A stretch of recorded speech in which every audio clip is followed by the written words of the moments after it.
سلام سلام كبرات خاطر تلتي بخميس أنا أحكم تمليسنا مزيناكم علنا قداي بشعبيا تعافين انت تشوين زركب جنرال قعش قبر زملكت تشويتون عفنتون ملأخت خاب شعبيا تقبلهم أبلعلي عنقن ورقن حزب تግራይ ዝኾነ ጀነራል ጉዕሽ ገብረ ሰብኣዊ ጥሕሰት ዝፍጽሙ ዘለዎ ኣካላት እንመን ምዃኖም ፓብሊክ ኮይኑሎ በዓል መን የምጮየሞ ስለምንታይ የምጮየሞ ኣበይ ተጮይ ዘሎ ንምንታይ ዕላማ ተጮይ ዝብል ዝርዝር ሓበሬታ ወፂሎ ካልኦት ዝጭወይውን ሓበሬታታት ወፂሎ ከምታ አንተ ዝገለጽናዮ ስለዚ ሻዕቢያ ኣብ ትግራይ ኣነ ንትግራይ ክሕምሳ ዕድል ኣይህቡንን እዮም ድሌተይ ኣብ ትግራይ ክፈጽም ክጻብኡን እዮም ዝበሎም ኣካላት እናዓፈነን እናጨወየን ይዝርከብ ብዙሕ ነገራት ተሰርሓሉ ሻዕቢያ ኣብ ትግራይ ነውሪ ይፍጽማሉ ነውሪ በቃ ኣብ ኤርትራ ዝለመዶ ኣብ ኤርትራ ዝገብሮ ክገብሮ ዝጸንሐን ካብኡ ብዝገደደ ኣብ ትግራይ ብዝተወላዓሉ ቀጠልያ መብራህቲ ናይ ህወሓት ትግራይ ኣጸልሚትዋ ኣሎ ኤሊታታ ይበልዓላን የጥፋኣላን ኣሎ ኤሊታት ተጋሩ ልክዕ ከም ህዝቢ ኤርትራ ኤሊት የብሉን መራሕቲ የብሉን ዝጣበቀሉ ኣካል የብሉን ህዝቢ ኤርትራ እኮ ዝኾነ ነገር ተተዓፊኑ ኣይ ገለ እንዳልልዎም ዝኸውን ኣጣፋፊ ይኸውን ታይገደሰና ጽባሕ ከኣና ዓና ኸይልኩምና ኣታስቕ እንደበል እዝኒ ለዎ ገረብ ዝበሃሉ ዓይነት ሕማማት አንጊስሎ ሻዕቢያ ኣብ ኤርትራ አንጊሱ ጸኒሑ ህዝቢ ኤርትራ ጎረቤቱ ብሻዕቢያ እናተደፈረን ብሻዕቢያ እናተዓፈነን እናተጨወየን ጽባሕ ንዓይ ከይቀርቡኒ ጽባሕ ንዓይ ከይዕፉኑኒ ጽባሕ ንዓይ ከይጨውዩኒ ጽባሕ ንዓይ ከጋጥመኒ እዛ ኣብ ጎረቤተይ ዘጋጠመናት እናበለ ርእዩ ከምዘይ ረአየ ሰሚዑ ከምዘይ ሰምዐ ደኒኑ ንኹሉ ነገራት ክሓልፎ ገይሩ ሻዕቢያ ኣብ ትግራይ እዚ ኣይገብራሎ ኣብ ትግራይ እዚኣ ትግበራላ ዝተጨወየ ኣካላት እናተጨወዩ ከለዉ እናተዓፈኑ ከለዉ ብሻዕቢያን ልኡኻታን ህዝቢ ትግራይ ርእዩ ከምዘይ ረአየ ሰሚዑ ከምዘይ ሰምዐ ክኸውን ብህወሓትን ባህላውያን ጀነራላታን ሻዕቢያን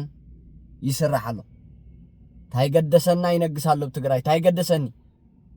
ንዓይ ጥራይ ይቕረቡን እምበር ንዓይ ጥራይ ይእሰሩን እምበር ንዓይ ጥራይ ይዓፍኑን እምበር ንዓይ ጥራይ ይውሰዱን እምበር ታይገደሰኒ ስቕበሉ ታይገደሰኩም ስቕ እንደበሉ ባዕሎም ኣለውዎ ባዕሎም ክፈትሕዎ እዮም ባዕሎም ይፋለጡ እዮም ንሓድሕዶም እንዳሎም ዝኾነ ነገር ኢልዎም ኸውን ገለ ኢሉ ተዛሪቡ ኸውን እዚታት ይበሃል ኣሎ ብትግራይ ኣቶም ሰባት እዚ ኣብ ኤርትራ ኣብ ሕብረተሰብ ኤርትራ ዝተገብረ እዩ ኣብ ሕብረተሰብ ኤርትራ ዝተረኣየ ኣብ ትግራይ ዝግበር ዘሎ ሃንደበት ዝመፀ ዘይኮነስ ሻዕቢያ ኣብ ትግራይ ዝተመኮረትሉ እዩ ሻዕቢያ ኣብ ኤርትራ ዝተመኮረትሉ እዩ ሻዕቢያ ኣብ ኤርትራ ዝሰርሐቶ እዩ ሻዕቢያ ኣብ ኤርትራ ዝተዓወተትሉ እዩ ሻዕቢያ ኣብ ኤርትራ ስልጣና መናውሒ ዝተጠቀመትሉ ፈላሊኻ ግዛእ ሜላ እዩ ሕብረተሰብ መባታተኒ ሕብረተሰብ በቲና ብሰላም ክትነብረሉ ዝጸንሐት እዩ ኣብ ትግራይ ትገብሮ ዘላ ሕጂ ሻዕቢያ ሞዚደ ሓይሽ ከምዚ ደ ትኹን ትግራይ ኤርትራ ደ ትምሰል ትግራይ ሕብረተሰብ ኤርትራ ደ ይኹን ትግራይ ይበታተን ደ ህዝቢ ትግራይ ትግራይ ከም ኤርትራ መንእሰይ አልቦ ህዝብ አልቦ ሰብ አልቦ ተኹን ዜጋታት ትግራይ ከም ኤርትራው ፈቆዶ ዓለም ደይባታቶኑ ዜጋታት ትግራይ ከም ህዝቢ ኤርትራ ከም መንእሰይ ኤርትራ ከም ዜጋ ኤርትራ ፈቆዶ ምድረ በዳም ባሕርን ይሸጡ ይለወጡ ኾላሊቶም ይሸጥ እዚኣ ከይትኸውን ተጋሩ ክትነቁሑን ክትተጉሁን ክትተብዑን ክትቃለሱን ይግባአኩም አብነት አለኩም ይኮ ተጋሩ አብነት ሲ አለኩም ህዝቢ ኤርትራ አለኩም እሞ ንሕናሲ ከም ህዝቢ ኤርትራ ዶ ንጥፋ ኢልኩም ክትለዓሉ ዕድል አለኩም መረጋገጽ አለኩም ሻዕቢያ ዘለዋ ዓዲ እንታይ ትመስል ኣብ ጥቃኹም ኣላ ኤርትራ ሻዕቢያ ዝኣተዋ ዓዲ ከመይ ትኸውን ኣብ ጥቃኹም ኣላ ኤርትራ ብሻዕቢያ ዝተረገጸን ዝተገዝአን ህዝቢ እንታይ ይመስል ትርእይዎ ኣለኹም ህዝቢ ኤርትራ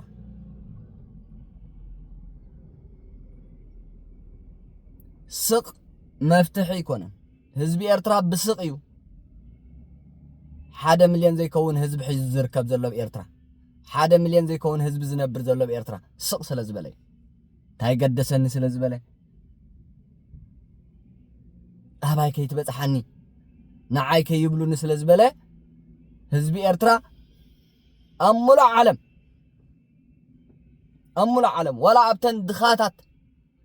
ኣዝየን ዝደኸያ ዓድታት ወይ ከዓ ሃገራት ዝበሃላ ከይተረፈ ኤርትራዊ ተሰዲዱሎ ኤርትራዊ ይነብረለና ኣሎ ተን ሃገራት ምክንያቱ ካብ ኤርትራ ዘይተሓይሽ ዓዲ የለን ሱዳን ኳዛ ሱዳን ህጂ ኣብ ሓድሕዳዊ ግጭት ተሓሚሳ ኣብ ሓድሕዳዊ ግጭት ኣትያ ኣብ ዘለትሉ ኤርትራውን ሱዳን ይስደድ ኣሎ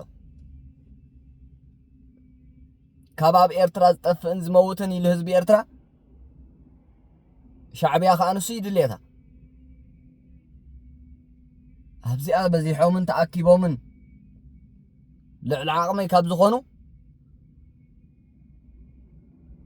ይበተኑ ይኺዱ ካብ ኤርትራ ወፂኦም ወላ ሓደ ዓቕሚ የብሎምን ኤርትራውያን ኣይረኻኽቡለይን እዮም ኢሉ ሻዕቢያ ከይተረፈ መንገዲ ናይ ስደትን ናይ ጥፍኣትን ክጸርግ ጸኒሑን ይጸርግ ኣሎ ገና ህዝቢ ኤርትራ ይወጽ ኣሎ ዘዛኣኸለ 14 ዓመት ዘዛኣኸለ ቆልዓ ሰበይቲ ሽማግለ ኣረጋውያን ይወጽ ኣለዉ ይጠፉ ኣለዉ ደቆም ክርእዩ ከይተረፈ ብጀካ ናብ እስራኤልን ዓዲ ዓረብን ናብ ካልእ ሃገራት ዝኸዱ ደቆም ክርእዩ ኢሎም ኣይንምለስን ይብሉ ኣውሮፓ ኣሜሪካ ካናዳ እስራኤል እውን ከምኡ ገበሩ ነይሮም ኣብ እስራኤል ምትራፍ ስለ ዘይፍቀድ ዕድል ስለ ዘይብልካ ንኽትነብር ምስ ደቆም ክነብሩ ዕድል ስለ ዘይብሎም ደቆም ከመን ኣብ እስራኤል ኮይኖም ናይ ምንባር ዕድሎም ጸቢብ ስለ ዝኾነ እምበር ኣብ እስራኤል እውን ምተረፉ ኣብ ስዑድ እውን ምተረፉ ሕማቕ ህይወት ናይ ኤርትራ እዩ ስድራ ቤታት ደቆም ክርእዩ ኢሎም ከይዶም እንድሕር ዳ ኣይንምለስን ዝብሉ እዮም ኮይኖም ያ ሓይሽ ኣይገብርዎን እምበር ካብ ኣብ ኤርትራ $100 ሰዲድካ ሻዕቢያ 50 ስድራ ቤትካ 50 ካብ ትኸውን ምክንያቱ ታ $100 ንሰዳ ናብ ስድራና ሻዕቢያ 50 እዩ ዝካፈላ $100 ኣብ ኤርትራ 500 300 ኮምታት ያ ናቕፋ ሸርፈ ኣብ ጎጉል ክንደይ ኣላ እንድሕር ዳ ኢልኩም ሓንቲ $1 ኣሜሪካ ክንደይ ናቕፋ እንተ ዳ ኢልኩም ኣይገልጽን ወላ እንተገለጸ ከዓ ሻዕቢያ ዘሽርፎን ሻዕቢያ ዝጥቀመሉን ናብ ስድራ ቤትና ዝበጽሕን በበይኒ እዚ ናይ ሻዕቢያ ስራሕ እዩ ስለዚ እዚ ከይኸውን ኣብ ትግራይ እዚኣ ከይትኸውን በቃ ታዕጫ ናይ ኤርትራ ታዕጫ ናይ ህዝቢ ኤርትራ ኣብ ትግራይን ኣብ ህዝቢ ትግራይን ከይትድገም ተጋሩ ተቃለሱ ንዓ ክገብር ሻዕቢያ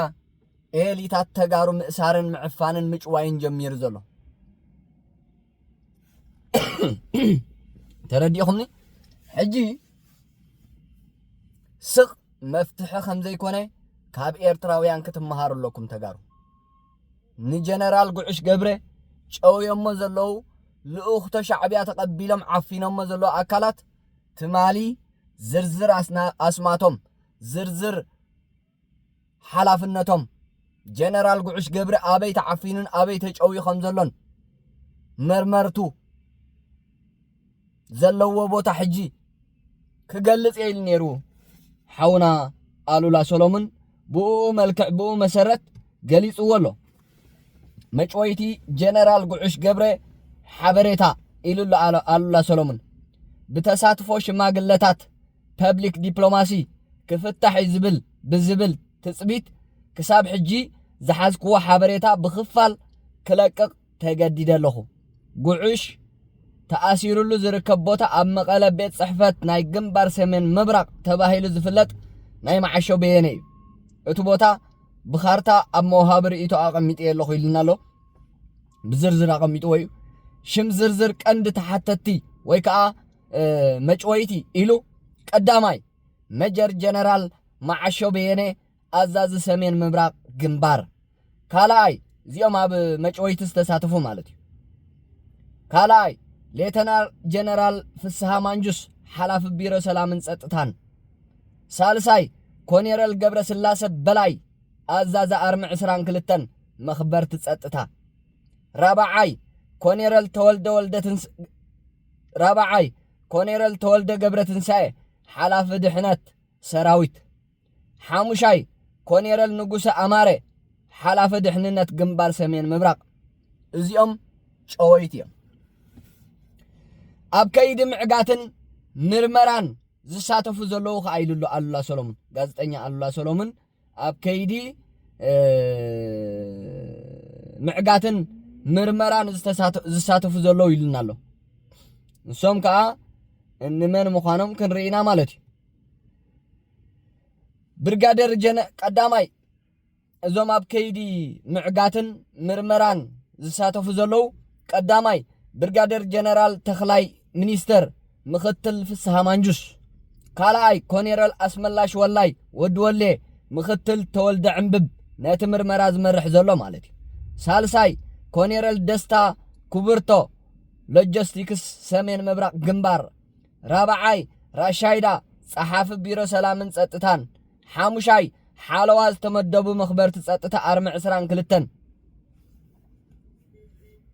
እዚኦም ራእዩ ኣብኡ ዝሳተፍሉ ኣብ ጭውያን ምዕፋንን መልእኽቲ ሻዕብያ ተቐቢሎም ኣብ ልዕሊ ጀነራል ጉዕሽ ገብረ ኣብ ልዕሊ ጉዕሽ ገብረ ንዝበጽሐ ዝኾነ ይኹን ጸገም እንኮላይ ናይ ጥዕና ኾነ ናብ ሻዕብያ ኣሕሊፍካ መሃብ ዝብል ስግኣት ሓዊሱ ቀንዲ ተሓተቲ እዞም ሰባት እዚኦም እዮም እዞም 10 ሰባት እዞም 10 ገሊኦም ኣብ ምርመራ ገሊኦም ኣብ ምዕፋን ገሊኦም ኣብ ምጭዋይ ዝሳተፉ ዘለዉ ኣካላት ቀንዲ ተሓተቲ ገይሩ ኣቐሚጥዎም ኣሎ እቲ ሓበሬታ ወፂኡ ዘሎ ማለት እዩ ሙሉእ ሓበሬታ እዞም ውልቀ ሰባትን ተግባራቶምን ምስጢራዊ ሰነዳቶምን ስእልታትን ዘካተተ ዝምልከት ድማ ዝርዝር ጉዕሽ ገብረ ካብ ጭውያ ነፃ ክሳብ ዘይወፀ ዝስዕብ ይኸውን ትማል እንታይ ኢሉ ነይሩ መንሽሙ ጋዜጠኛ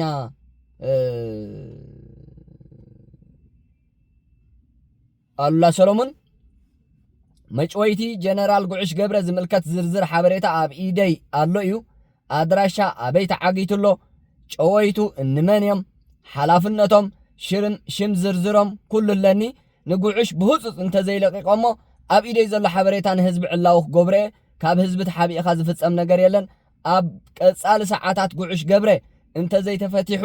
ንህዝቢ ዕላው ብዝግበር ሓበሬታ ተቃሊዕና ምስጢራውነትና ተበቲኑ ኢልኩም ኣብ ናይ ድሕንነት ስግኣትን ዓይኒ ህዝብን እትወድቁ ሰባት ክትፈልጡ ይግባእ ኢሉ ኩሎም ከዓ ገሊፅዎም ኣሎ ሎሚ በቲ ትማል ዝሃቦ ሓበሬታ መሰረት ሎሚ ገሊፅዎም ኣሎ ጀነራል ጉዕሽ ገብረ ጨወይቱ ዞም ክትሰምዕዎም ፀናሕኹም እዮም ሼር ግበርዎ ኩሉ ክፈልጦ ኣለዎ አሉላ ሰሎሞን ብዙሕ ይፅሒፉ ወላውና ቀዲሙ እንታይ ኢሉ ነይሩ መሲልኩም تا ጉዳይ ጽቡቅ ገይሩ ይፈልጣ እዩ ጋዜጠኛ አሉላ ሰሎሞን አፍልጦ ለዎ ወላ ኣብቲ ድራማ ዝተሰርሐ በዝናይ ብኸብዱ ዝተገዝአ ብኸብዱ ዝተዓስበ ልኡኽ ናይ ሻዕብያ ብሻዕብያ ተመልሚሉ ኣብ ልዕሊ ህዝቢ ትግራይ ዘይስነ ምግባራዊ ተግባር ዝፍጽም ዘሎ ንሞይኡ ናይ ጋዜጠኝነት ሞያ ዝድውን ተግባራት ዝፍጽም ዘሎ ኣብ ዓለም ለኸ ሚድያ ቢቢሲ ዝሰርሕ ግርማይ ገብሩ ዝምልከቱን ጽሒፉሎ ሓቂ ዘረባ ይሓይሽ ይብል ጋዜጠኛ አሉላ ሰሎሞን እታ ጀነራል ጉዕሽ ምስ ስድርኡ ክራኸቡ እተርኢ ቪድዮ ምስ ረኣና ከምዚ ባዕሎም ቶም ስድራ ቤት ብሞባይል ስልኮም ዝቀረጽዋ እዩ መሲልና ነይሩ ቪድዮ ንኽቀርጹ ግን ከመይ ተፈቂድሎም ዝብል ሕቶውን አልዒልና ነርና ደሓረቲ ውሽጠዊ ምስጥሩ ካልእ ዝብል ሓበሬታ ምስ ረኸብና እረ ናይ ጋዜጠኛ ቢቢሲ ሓይሊ ጥራኢና ክንብል ተገዲድና ማለት እዩ ንድምፂ ኣሜሪካ ተወልደ ወልደ ገብርኤል ካብ መቐለ ንምባል ርብዒ ጎደል እንተበልና ምግናን ኣይከውንን ንጋዜጠኛ ግርማይ ገብሩ ብእንዳ ህወሓት ዝተፈጸመ በደላት ዘርዚርካ ዝውዳእ ኣይኮነን ንሱውን ንድሑራት መራሕቲ ህወሓት ኣምሪሩ ብምጽላዩ ዝፍለጥ ነይሩ ንግርማይ ብጣዕሚ ኢና ነኽብሮን ነድንቆን ናይ ስነ ጽሑፍ ክእለቱን ናይ ቋንቋ ምልክቱን ፍሉይ እዩ ንመናእሰይ ጋዜጠኛታት እውን ከም መርኣያ ዝውሰድ ሰብ እዩ ልምዱን ተመክርኡን ንምክፋል ኣይስስዕን ሎሚ እቲ ነኽብሮን ነድንቆን ጋዜጠኛ ግርማይ ኣብ ከመይ ኣሎ ዝብል ንኹሉ ፈታዊኡ የግርመሉሎ ዋ ንጨቆንቲ ግፍዓውያንን ድሑራትን ምኩሓሓል ንገዲም ሌጋንድ ጋዜጠኛ ግርማይ ኣይምጥኖን ያ ይገርም ይቱም ሰባት ትግራይ እዚኣ እቲ ናይ ህዝቢ ኤርትራ ኩነታት ይነግረኩም ነይራ አንተቦ ሻዕብያ ኣብ ልዕሊ ህዝቢ ኤርትራ ከፋፊልካ ግዛእ ዘተኣታቶ ባህልን ልምድን ስለዚ ኣብ ትግራይ ንሱ ዝገብር ዘሎ ከም በዓል ጋዜጠኛ ግርማይ ገብሩ እዛ ጓል ባህላዊ ጀነራል መን ያሽማዛ ንዛላምበሳ ኣብ ክልተ ከፊላ ዘርአየታ ዛላምበሳሲ መሬት ትግራይን መሬት ኢትዮጵያን ነው ካብዚኣኒ ነው ኤርትራ ካብዚኣኒ ነው ዛላምበሳ ኢላ ቀሪባታ ነታ ከተማ ቋ ገና ደብ ኤርትራን ትግራይን ኔው ጫፍ እኮ ዘሎ ግን ካበይ መቀይላቶም ካብ ማእከል ከተማ ዝገርም ይገርም ብጣዕሚ ናይል ወልደ ገርግስ ጋዜጠኛ ናይል ወልደ ገርግስ ግርማይ ገብሩ መድህን ገብረ ስላሴ ብዙሓት ዝገርም ኣክንዲ ድምፂ ህዝቦም ኮይኖም ንህዝቦም ዘገልግሉ ብሻዕብያ ተገዚኦም ብሻዕብያ ተዓዲጎም ብሻዕብያ ተሸሚቶም ንህዝቦም ሕሊፎም ይህቡ ንህዝቦም ክሒዶም ድምፂ ጨቆንቲ እምበር ድምፂ ዓፈንቲ ከይኮኑ ምሒሎም ማለት እዩ ብኸብዶም ተገዚኦም ገርም ሶ ኣብ ትግራይ ኣጋጢሙ ዘሎ ተግባራት ሻዕብያ ክትስዕርዎ ኣለኩም ተጋሩ ትግራይ ሰላም ክትረክብ ኩናት ክሳብ ዘይጀመሩ ቀዲምኩም ህወሓት ተወጥቀሉ መንገዲ ክትፈጥሩ ይግባእ ኩናት ተጀሚሮም ከዓ ካልእ ሳዕብያን ከጋጥም ካልእ ጭካነ ክመጽእ ትግራይ ትግራይ ብምልእታ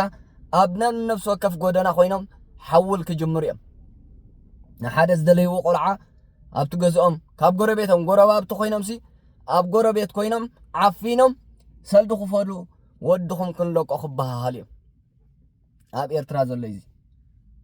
ኣብ ውሽጢ ኤርትራ ዋላ እንተ ዘይተገብረ ኤርትራውያን ካብ ዓዶም ካብ ገዛ ዓዶም ወፅኦም ኣብ ጎረባብቲ ሃገራት ኣብ ምድረ በዳ ሲናይ ኣብ ካልእ ቦታታት ዝገብርዎ ዘለዉ ተግባራት ናይ ሻዕብያ እዩ ኣታዊኡ ከዓ ኩሉ ናብ ሻዕብያ እዩ ስለዚ ኣብ ማእከል ትግራይ ከምኡ ክጅመር እዩ ኣታዊኡ ናብ ህወሓት እዩ ህወሓት ማዕለያ ዘይብሎም ሃንግለውዋ እዞም ናይ ከምዚ ዓይነት ፀይቅታት ዝፍጽሙ ተግባራት ዝተላመዱ ዘምሃረቶም ኣለውዋ ክትጅምሩ ያጽባሕ ንጎ ኩናት ተጀሚሩ ኩናት ተጀሚራ ንኩናት ከዓ ትማለም ጣዕም ሲኢንን ዘይሰራሕ ኳ መደብ ኣላ እምበር ንኩናት ታ ዓይነት ምድላዋት ይገብሩ ለው ሰሜን ምብራቅ سمين با معرب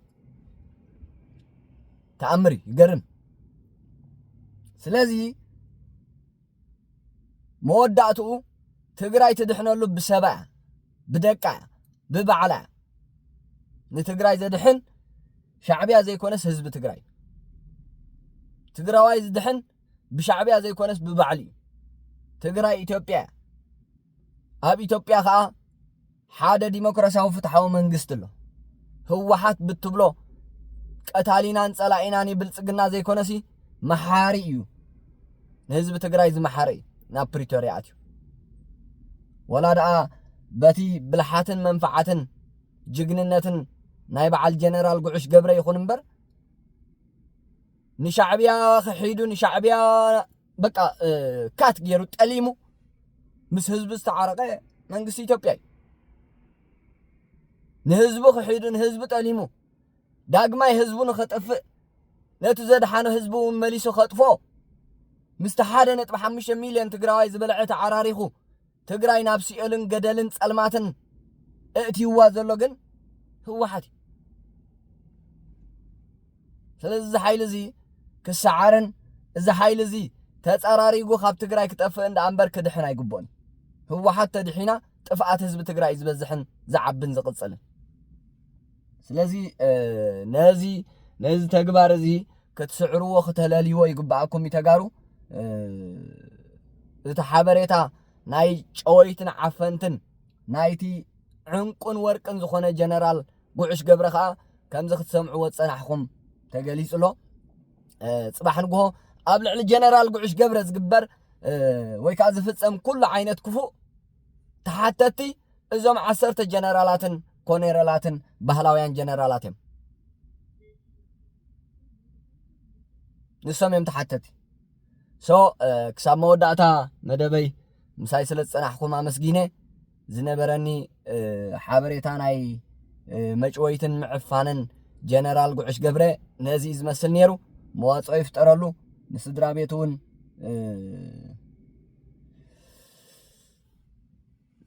أبومن نايومن حومن زحقفلو يفترلهم فتحي نجنرال قعش قبره يغني لي أبناي دحر مدبنا خساب نراخب سلام